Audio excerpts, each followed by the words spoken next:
আমাদের তৃণমূল কংগ্রেসের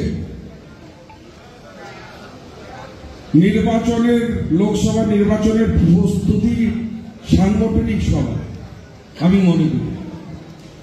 এই সাংগঠনিক সভায় আমাদের মাঝে উপস্থিত রয়েছে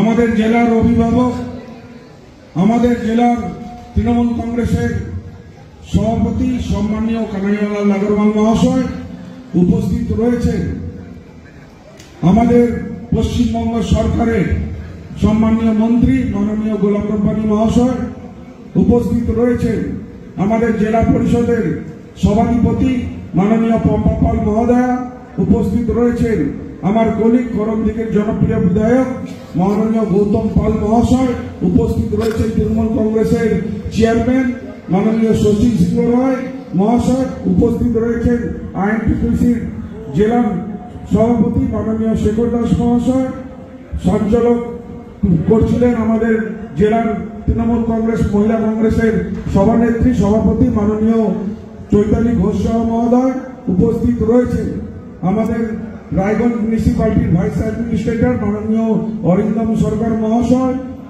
আর উপস্থিত রয়েছেন আমাদের মাইনরিটি জেলার সভাপতি রিয়াজ ভাই, আর উপস্থিত রয়েছেন আমাদের কালিয়াগঞ্জের চেয়ারম্যান মাননীয় রামনিবাস সাহা, যুব সম্পাদক জেলার কৌশিক গুণ, ছাত্র সম্পাদক মাননীয় রন্তুর দাস সহ আমাদের ব্লকের যারা সভা, আপনাদেরকে নমস্কার প্রণাম সেনাম সহিত অনেক অনেক অভিনন্দন জ্ঞাপন করছি।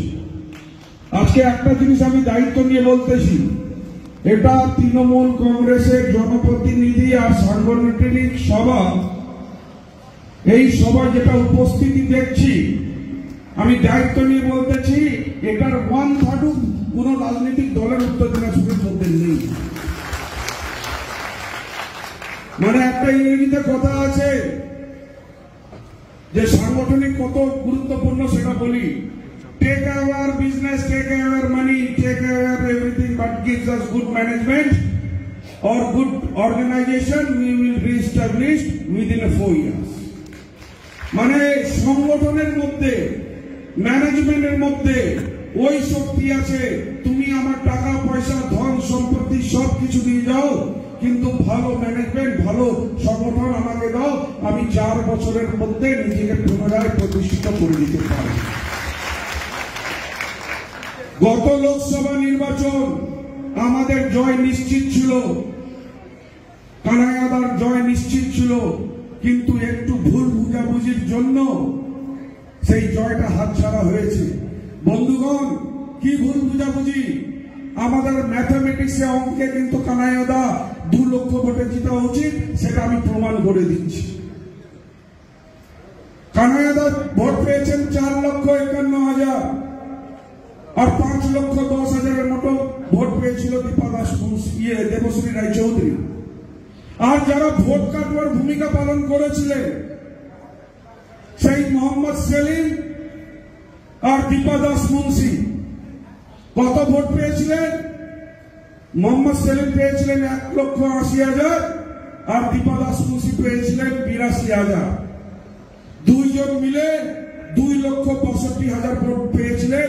এই 2,65,000 ভোটটাই ছিল তৃণমূল কংগ্রেসের। ছিল কি ছিল না? ছিল কি ছিল না? তাহলে যদি ওই 2,65,000 ভোটটা কানাইয়াদার ঝুলিতে পড়তো, 60,000 দেবশ্রী মার্জিনটা বাদ দিয়ে দেন, 2 লক্ষ ভোটে জিততেন তো। তো আজকেও হয়তো কোন ভোট কাটুয়া আবার নামবে।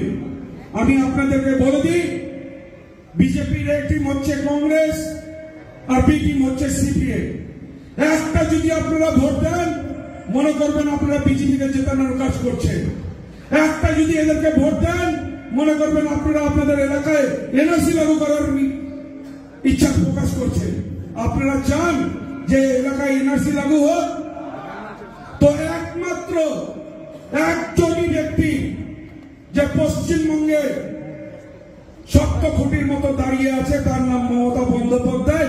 তিনি বলেছেন উনার শরীরে কাতরায় কাতরায় যতখানি রক্ত আছে পশ্চিমবঙ্গে এনআরসি লাগু হতে দেবেন না। তাহলে আপনাদের নৈতিক দায়িত্ব নয়, কর্তব্য নয় যে মমতা বন্দ্যোপাধ্যায়ের হাত শক্ত করবেন। মমতা বন্দ্যোপাধ্যায়ের হাত শক্ত করলে এখানে মমতা বন্দ্যোপাধ্যায়ের সৈনিক হিসাবে আমি রায়গঞ্জ লোকসভার প্রার্থী হয়ে দাঁড়িয়েছি। তো আজকে এখান থেকে যদি তৃণমূল কংগ্রেস জিতে এই আওয়াজটা, আপনাদের আওয়াজটা তৃণমূল কংগ্রেস দিল্লিতে নিয়ে যেতে পারবে কি পারবে না? পারবে তো? তো আপনারা চান তো আপনাদের আওয়াজ দিল্লিতে যাক, আপনাদের কথা লোকসভায় যাক? তো আপনাদের কথা যদি দিল্লি পাঠাতে চান, ওই লোকসভায় গর্জন উঠাতে চান, তাহলে এখানে বিপুল ভোটে কিন্তু তৃণমূল কংগ্রেসকে জিতাতে হবে। আরেকটা কথা যেটা ইসলামপুর সাব ডিভিশনের রব্বানীরা বলছিলেন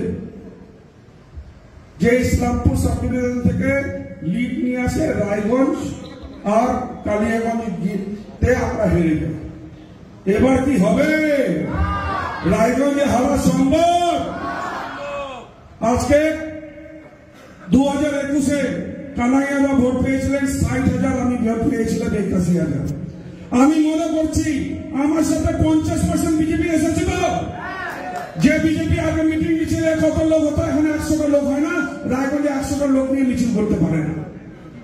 আমার সাথে আমি মনে করি 80% লোক চলে আসছে, কিন্তু অঙ্কের নিরিখে আমি বলতেছি 50% আসছে। তো আজকে আমি 81,000 ভোট পেয়েছিলাম, তার মানে ওই বিজেপি থেকে 40,000 ভোট কানাইয়াদার ভোটের সাথে 60,000 ভোটের সাথে যুক্ত হয়ে গেছে। কানাইয়াদা তৃণমূলের প্রার্থী ছিল। তাহলে তৃণমূলের ভোট কত হলো? 1 লক্ষ। আর বিজেপি ভোট কমে কত হলো? 80 থেকে 40,000। তো 1 লক্ষ থেকে 40,000 মাইনাস করলে লিগটা কত ভোটের হয়? 60,000। এখানে সবাই কিন্তু শাখা সংগঠনের লোক আছেন, কেউ কিন্তু বাইরের লোক না। এখানে হয়তো জনপ্রতিনিধি আছেন কিংবা বিভিন্ন সংগঠনের দায়িত্বে আছেন। এই ফাঁকা আওয়াজে কিন্তু চলবে না। 60,000 অঙ্কে বুঝাই দিলাম, আপনাদেরকে অঙ্ক আমাকে বুঝাই দিতে হবে। দেবেন তো? দেবেন তো? আজকে আপনারা যদি এই ভোটটা আপনারা আমাকে যদি বুঝাই দেন, তারপর আপনারা দেখবেন আপনাদের যেটা ডিমান্ড আছে সেটা কৃষ্ণ কল্যাণী আপনাদেরকে বুঝাই দেবে। আপনাদের এলাকার কোন রাস্তা লাগবে, পানীয় জলের কানেকশন কোথায় লাগবে, উন্নয়নটা আমার উপর ছেড়ে দিবে। একজন বিধায়ক তার মানে 1 বছরে ডেভেলপমেন্টের জন্য এমএলএ ফান্ড 70 লক্ষ টাকা পায়। আর বিগত 1 বছরে আমি আমার বিধানসভায় 97 কোটি টাকার কাজ করেছি। 97 কোটি। আপনারা বসেছিলেন, ইতিমধ্যে আপনারা একটা লিফলেট, 8-10 কোটার লিফলেট পেয়েছেন। আমি 3 বছরে কি কি কাজ করেছি তার লেখাজোখা ওর মধ্যে আছে। আমার বিধানসভায় গতবার ভোট পড়েছিল 1,61,000, আমি 1,55,000 লোককে পরিষেবা দিয়েছি। 1,55,000। কোন ব্যক্তিকে কি পরিষেবা দিয়েছি, তার আধার কার্ড সংশোধন করেছি, তার কি করেছি সব লিপিবদ্ধ দেওয়া আছে। সারা বছর প্রতিনিয়ত মানুষের জন্য কাজ করেছি। তো এবার আপনারা গিয়ে বলবেন, বুথে বুথে বলবেন, কৃষ্ণ কল্যাণী তো সারা বছর পড়াশোনা করেছে, এবার পরীক্ষায় বসেছে। আর নাম্বারটা কে দেবে জানেন তো? নাম্বারটা ওই দেবে জনগণ, ভোটারগণ। বলে যে সারা বছর পড়েছে, যে সারা বছর খেটেছে, আপনারা এখন শিক্ষকের ভূমিকা পালন করবেন, নম্বরটা ভালো দিবেন তো, কৃষ্ণ কল্যাণীকে ফেল করাবেন না তো, পাস হবে তো। এই কথাগুলো বুঝাতে হবে। কিন্তু আজকে আমাদের এটা খুব বড় সৌভাগ্য যে রায়গঞ্জ থেকে আজ পর্যন্ত কোন ভূমিপুত্র এমপি হয়নি। তো এটা আজকে আপনাদের হাতে আছে, আপনাদের চাবি, এই চাবিকাঠিটা আপনাদের হাতে আছে। কেননা আপনারা যারা জনপ্রতিনিধিগণ আছেন, সংগঠনের যারা দায়িত্ব রয়েছেন, আপনাদের বাইরে ভোট হতে পারে না। আমরা যদি সবাই মিলে ঐক্যবদ্ধভাবে যদি লড়ি, তাহলে কয়েক লক্ষ ভোটে এই রায়গঞ্জ সিটটা জিতে যাবে, এটা আমার বিশ্বাস। তো আপনারা সবাই একসাথে লড়বেন তো? একটা কথা আছে, একটা লাইন শোনাই দিই। हमारे स्टाइल रास्ता अगर खूबसूरत हो तो पता कीजिए ये कौन सी मंजिल की ओर जा रहा है, लेकिन मंजिल अगर खूबसूरत हो तो रास्ता का परवाह नहीं कीजिए। हमारे मंजिल लोकसभा जेकुनो रास्ता हो जेकुनो दुविधा हो আমাদের কিন্তু পৌঁছাতে হবে। তো আপনারা সবাই আমার সাথে একমত তো হবে তো? একবার সবাই দাঁড়ান।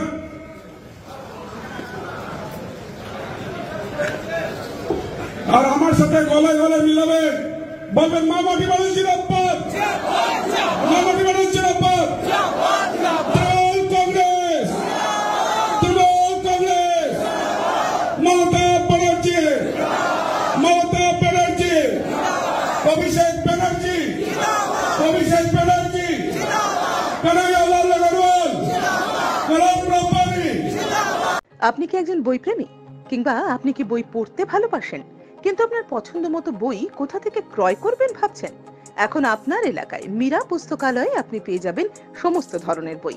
যেমন এখানে পাবেন স্কুল কলেজের পাঠ্যপুস্তক, বিভিন্ন চাকরির পরীক্ষার বই, এছাড়া ধর্মগ্রন্থ, শিক্ষামূলক সামগ্রী, অফিস স্টেশনারি, ড্রয়িং সামগ্রী এবং খেলাধুলার সরঞ্জাম মীরা পুস্তকালয় থেকে ক্রয় করতে পারবেন। তাহলে আজই যোগাযোগ করুন আমাদের ঠিকানায়, সুকান্ত মোড়, কালিয়াগঞ্জ, উত্তর দিনাজপুর। যোগাযোগের জন্য নম্বর 8945933128।